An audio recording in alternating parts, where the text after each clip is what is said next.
اعمال لکھنے والے فرشتوں کو کرامن کاتبین کہتے ہیں۔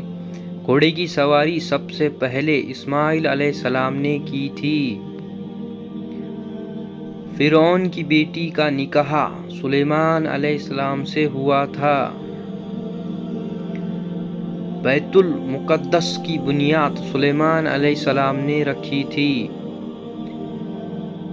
جنت کے دروازے کا نام رضوان ہے۔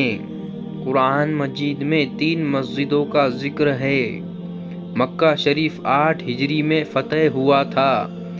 خلیل اللہ ابراہیم علیہ السلام کا لقب ہے۔ پہلی وحی میں قرآن مجید کی 5 آیتیں نازل ہوئی تھی۔ غار حرا جبل نور پہاڑ میں موجود ہے۔ حضور کریم صلی اللہ علیہ وسلم کو احمد نام سے سورہ صفا میں پکارا گیا ہے۔ نمک میں 70 مرض کی شفا ہے۔ درزی کا کام سب سے پہلے ادریس علیہ السلام نے کیا تھا۔ طوفان نوح کے وقت حضرت نوح علیہ السلام کی عمر مبارک 950 سال تھی۔